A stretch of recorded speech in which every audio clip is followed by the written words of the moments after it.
네, 정주진 박사님, 네, 네. 안녕하십니까. 예, 네. 또 반갑습니다. 예, 요새 전국이 좀 어수선하다가, 이제 네. 뭐, 겨우 국민의힘 쪽에서는 가닥이 잡혀나가는 것 같습니다. 그죠? 예, 6월 3일까지 이제 대선 국면에 예. 많은 논쟁이 일어날 것입니다. 그렇죠. 국가 발전을 위한. 예. 시국이 참 어수선하고 또 역사의 하나의 그 기로인 것 같습니다. 그죠? 전환점에서. 예.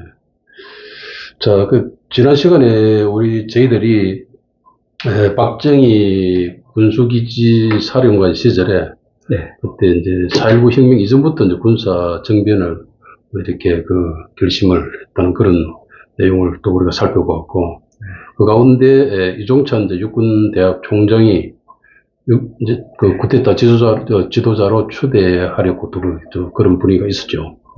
근데 이제 참군이라고 할 수 있는 우리 이종찬 장군이 거부한 그런 정언도 이제 우리가 살펴봤고, 그래서 이어서 이번 시간에는 박정희 군수기 사령관이 육사 5기생들하고 8기생들, 그다음에 그런 정변 주체 세력들을 본격적으로 포섭해 나가는 그 과정이 또 우리 정보 활동의 역사에서 나름대로 상당히 의미가 있을 것 같습니다. 그죠? 네. 거기에 대해서 좀 자세히 한번 설명을 해 주실까요?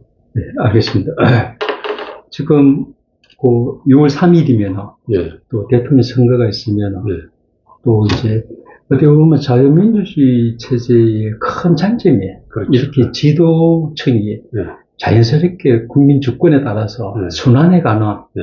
이게 경쟁이 아닌가 싶습니다. 지금 북한은 3대 세습 체제가 돼가지고 예. 지금 수십 년 동안 똑같은 체제로 해방 후에 예. 그 체제를 가지고 현대를 계속 사회에 적응하려고 하니까 계속 도태되는데, 그래서 중국 속담에 보면은 예. 장강 후랑 추 전랑, 예. 그래갖고 장강의 뒷물결이 예. 앞물결을 밀어낸다. 밀어낸다. 예. 그래서 일대 신인 환구인, 네. 한 세대의 세대가 네. 9세대를 바꿔본다, 이런 말이 있는데, 이건 또 이런 전국의 전화, 예. 기회에 예.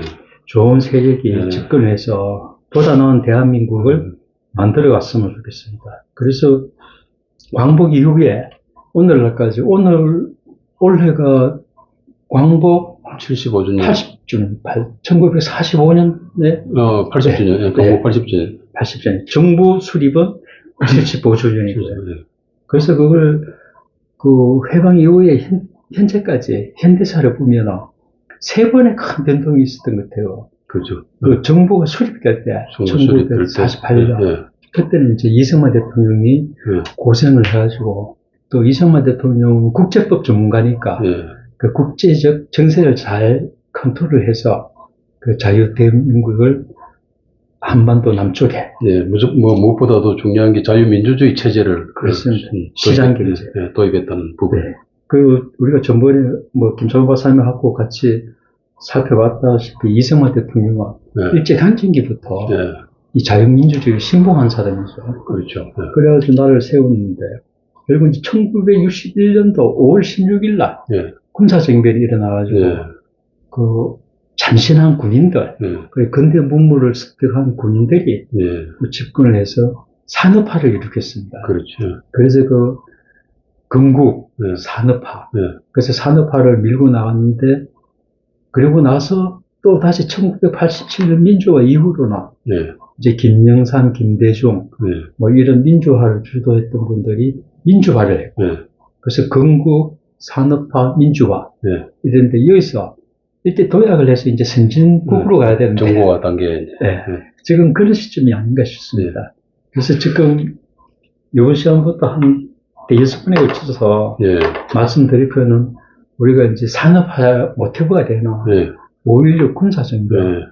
그래서 전번에도 한번 말씀드렸다시피 5.16에 대해서 쿠데타다, 혁명이다 말이 많은데, 저희는 좀 같이 중립적으로 5.16 정변, 5.16 군사정변 이 용어를 가급적 쓰는데, 혹시 또 하다가 쿠데타라든가 혁명 이게 혼재돼서 좀 용어가 튀어나올 수 있으니까 우리 독자분들께서는 어떤 특정 정치 세력에 편향적이지 않고 비교적 공정하게 살펴보고자 한다, 사실 뭐 이렇게 공적으로 따진다 그러면 예. 그 군사혁명이 혁명이죠. 군사혁명이고 한국식 또, 예. 산업혁명이 성공한 거죠. 그렇죠. 예. 반대쪽에서 이제 민주화를 강조하는 입장에서는 군사 쿠데타라고 보고, 그다음에 가치 중립적인 표현은 군사 정변이라고 하고. 예. 그래서 일단은 우리 채널의 정보 활동과 역사적인 채널에서 가급적이면 군사 혁명과 군사 정변의 용어를 주로 사용을 하시죠. 우리가 쿠데타 한 거는 뭐 사실이긴 하지만은 그 표현이 좀 비하적인 표현이 내포되기 때문에 굳이 우리가 그 용어는 뭐 우리가 쓸 필요는 없을 것 같습니다. 예. 그래서 또 이제 이렇게 대담을 쭉 하다가 그런 용어가 나올 수는 있겠습니다만 그 독자님들께 이제 사전에 지금 좀 전에 말씀드린 그런 그 기소 취지에 따라서 해량을 해주시면 감사하겠습니다. 먼저 양해를 구하고 예. 시작을 하겠습니다. 네. 그래서 이제 우리가 4.19 혁명 직후에 예. 정치적 변동, 예. 그 상황을 지금 쭉 살펴보고 있는데, 그 4.19 혁명은 1960년도에 일어나가지고, 예. 5.16 군사정변이 1961년 5월 16일날 일어났었습니다. 그 한 1년 사이에, 이제 급격한 변동 상황에, 그렇죠. 예. 그 박정희라는 인물과 김종필 하는 인물이, 이제 군사 부문에 그 변동을 주도를 했는데, 이제 첫 단계로, 보면 지난 시간에 말씀드렸다시피 4.19 혁명이 일어나고 들어선 정부가 과도 정부가 허정 내각, 허정 내각이 있지 않습니까? 허정 내각이고 장면 정부고. 그래서 이제 허정 내각가 한 2달 정도 존립을 했는데 그때 이제 허정 내각이 우선 그 당시에 군에서 신망받던 이종창 육군대학 총장 국방부 장관을 앉혔거든요. 5월 2일 날. 근데 그 5월 2일 날 이제 박정희 대통령이 송요차 그 당시 육군 참모총장한테 3.15 부정선거에 책임이 있으니까 물러따라 이렇게 편지를 올리고 그리고 육사 8기 영관급 장교들이 송요차한테 물러나라 이래 하다가 이제 국가반란죄로 입건이 되고 이랬는데 결국 5월 20일 날 송육찬 참총장이 물러나고 후임에 최영희 교육총본부 총장이 됐어요. 쓰리스타인데 이 최영희는 그 당시에 박정희가 4.19 이후에 조총련 연기설이 퍼졌을 때 조사하러 갔던 사람이죠. 그렇죠. 송유차 지시를 받고 이분이 이제 육군 참모총장이 됐어요.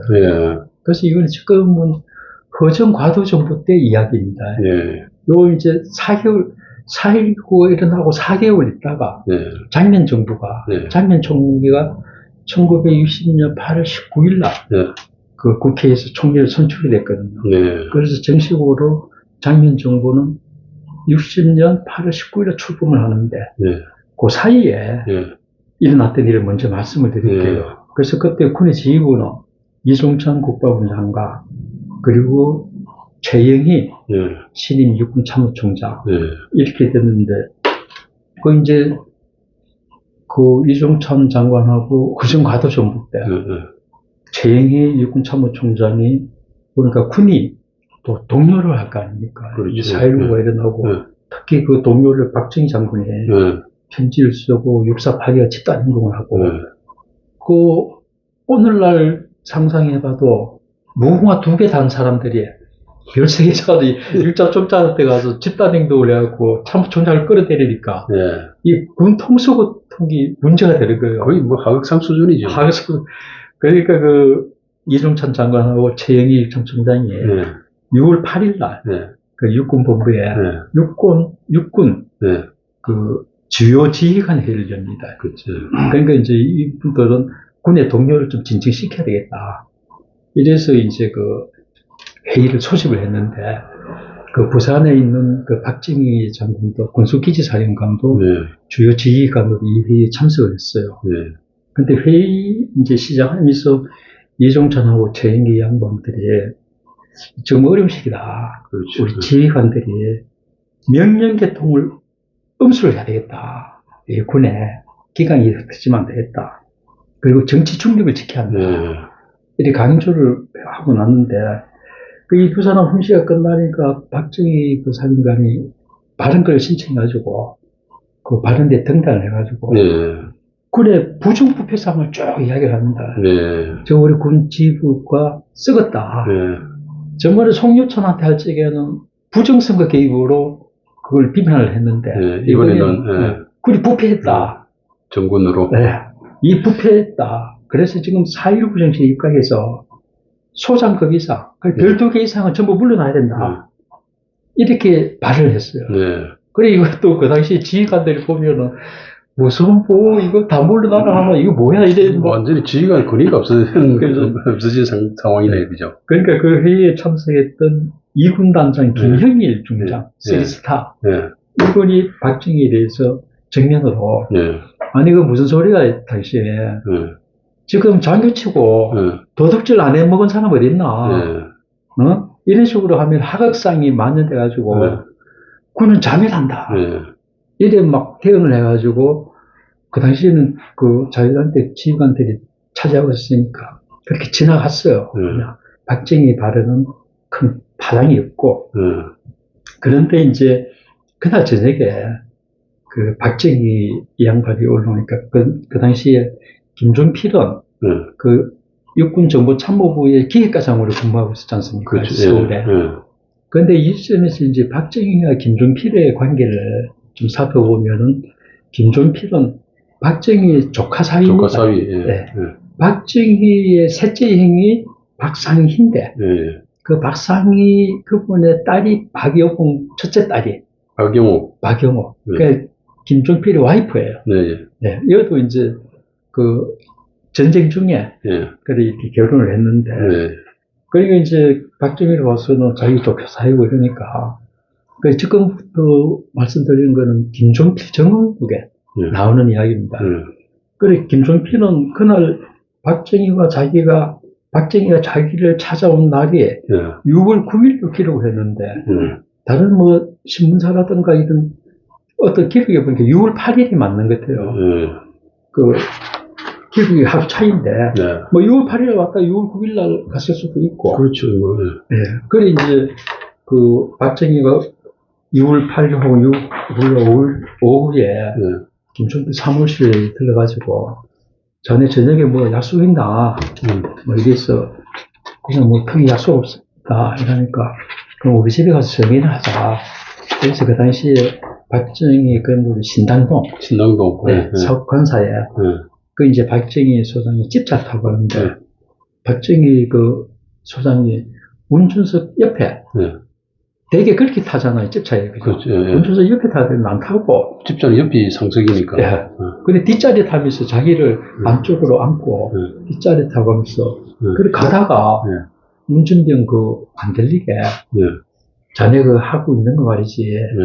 그 잘 되고 있나 이러면서 우리 그거 한번 하자 이가면서 JP 그 김종필이 무슨 말씀 하십니까? 그래서 이제 운전병 안 들리게 지금 하고 있는 거 있잖아. 뭐 이제 전국운동 와서 그러니까 그래서 JP가 무슨 말인지 알아듣고 아니 다른 방법이 없으면 혁명을 해야죠. 이렇게 이야기했다는 거예요. 그래서 이제 그 JP는 그때 군사정변에 씨가 뿌려졌다. 그 찌뿌에서 이게 확신을 했다. 그래서 JP는 그때부터 이제 이래 보면은 그러니까 1960년 6월 8일이니까 4.19 혁명이 일어나고 2달이 채 안 됐어 하는 거죠. 일찍 박정희하고 김종필이 쪼일된 겁니다. 그 전에는 이제 박정희는 김동하 해병 그 사단장하고 1960년 1월 달에 미리 그 약속을 하고 부산에서 이제 세력을 교합하고 있는 중인데 김종필하고 때린 거예요. 그러니까 이제 정변을 일으키려고 하면은 각계각층이 골고루 돌아야 될 거 아닙니까? 그렇죠. 그래서 중령들만 가지고 이걸 정변을 일으키기가 어려웠던 거예요. 그렇죠. 그러니까 이제 장성들, 박정희는 장성들을 중심으로 하고, 이 김종필은 자기 주변에 영감급들하고, 이렇게 해서 좀 이제 쪼인이 됐는데, 김종필 이분은 그렇게 해서 이제 결심이 되니까, 자기는 준비를 해야 될 거 아닙니까?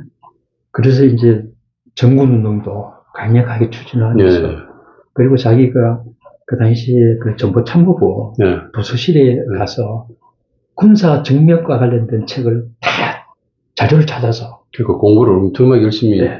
한 거죠. 공부를 엄청 했답니다. 그래서 뭐 프랑스 혁명, 네. 러시아 볼셰비키 혁명, 네. 뭐 터키 혁명, 뭐 이런 영국의 산업혁명까지. 네. 혁명이라고 하는 거는 기존 체제가 바뀌는 거 아닙니까? 시대 전환이니까. 네. 그래서 그 상황, 패러다임 뭐 완전히 전환시키는 거. 네. 그걸 다 봤답니다. 그래갖고 이제 그 공부를 하고 있었는데, 그 위에서 보니까 그 아무래도 그 당시 요새도 그렇지만 정보망이 살아있을 겁니다, 군에서. 그렇죠. 예. 그때 이제 군의 정보기관은 특무대인데, 특무대죠. 예. 네, 특무대에서 계속 이제 관찰하고 첩보가 계속 올라오고 이러니까 새로 육군 참모총장이 된 최영희가 보니까 자꾸 첩보가 올라오는데 박정희 장군 중심으로 장교들이 심상치 않게 움직인다. 이런 보고가 계속 올라오고, 그리고 만나면은 이거 이승만 정부 때는 감히 입에 담지 못할 이야기에. 그러니까 이제 뭐 우리 한번 혁명하자 이러면서 이제 뭐 하다 보면은 엎어야 된다 이런 걸 뭐 부단한 이야기죠. 정부대로 보고 그 국내 보안 정보 개념으로 보면은 위험한 건데 그렇죠. 국내 보안 정보의 주 역할이 국내 보안 정보 보안뿐만 아니라 조선시대 보면 뭐 완전히 역직죠. 영모지 영모. 영모죠. 그리고 이제 그 정부를 엎어버리겠다. 네. 이런 애가 뭐 깜짝깜짝 놀랄 일이 아닙니까? 그래서 최영희 그 신임 참촌장이 가만보니까 이런 위험한 첩보 가만보니까 박정희를 부산에 그대로 뒀다가나 네, 그렇죠. 안 되겠더라는 거예요. 그래서 뒷날 이제 그 최영희 양반이 조합재 기자한테 그걸 말한 거 보면은 그래서 자기도 이제 그 전번에 박정희 조사하러 왔어. 박정희하고도 잘하고 있는데 이거 안 되겠다. 무슨 일이 일어날지 모르겠다. 이래갖고, 그리고 그 당시에 군에 단수레비하고 미국 이런 데서 박정희에 대해서 자꾸 말이 나오면서 그렇죠. 그 주의를 주니까 그래서 광주, 전남 광주 일광구 사령관으로 일광구. 그게 좌천을 시켜버린 거죠. 그게 이제 1960년 7월 28일입니다. 4.19 일어나고 한 두 달 동안 이제 박정희는 그 명령직에 있는 공무원들아 보직에 따라서 완전 달라져 있어요. 그렇죠. 뭐 그 자리에 따라서. 네. 한쪽으로 보내버리면 꼼짝할 수가 없는 겁니다. 자기 권한이 없어지니까. 그렇게 이제 내려갔습니다. 그런데 이제 그 김종필은 그 위에서 계속 그걸 준비를 하고. 정보청 이제 기획과정 계속 있으면서. 그걸 들은 걸 지금 보면 어쩌면 조금 전에 제가 뭐 얼핏 이야기했습니다만은 그 조선시대나 뭐 옛날 왕조시대 또 어떤 국가 간에 이 디플라 그러면 그 영모잖아요. 영모. 이기면 혁명이고 지면 역적이고 영모고. 그래서 저는 그 지금 뭐 계속 뭐 이렇게 짚어 나갈 겁니다만은 5.16 당시에도 이분들이 이제 목숨을 걸었죠. 목숨을 걸고 죽을 각오를 했다. 지금 그 박정희 그 당시 장군 같은 경우는 이미 뭐 공산주의자로 지목이 돼 있었고, 그 다음에 이제 그 전향을 했다고는 하지만 뭐 전향한 거는 그 몇 사람만 알지 다른 사람들은 전향한 건지 모르잖아요. 그렇습니다. 지금도 아마 우리 지금 그 주사파 인물들 중에서 상당수가 이렇게 그 전향한 인물이 있는데 일반 사람들은 그 사람들이 전향한 사람들 잘 모르더라고요. 과거 전략을. 거기에 그런 맥락으로 김문수 후보한테도 김문수 후보 아주 운동권 세력을 그렇게 막연히 생각하는 사람 아직도 있더라고요.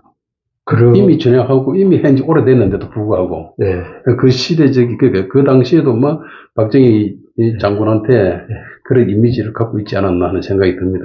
그리고 의심들을 막았어요. 그래서 이래 보면은 그 이제 박정희 장군이 다음 시간에 자세히 설명을 드리겠는데 그 이제 남노당 가입을 첩보돼 가지고 전향을 해가지고 풀려났을 적에 그 당시에 보면은 여러 가지 그 박정희를 구해 준 사람들이 이야기가 있는데 그 이제 그 당시에 지난 우리가 4.19 때 국방부 장관 하던 우리 김정열 김정열 국방부 장관 이분이 저 공군 그 참모총장이 공군의 그 수뇌부에 있을 적에 자기가 데리고 있던 사람이 그 김창룡 특무대장 그 창조자 이 양반이 체포해 갔더라는 거예요.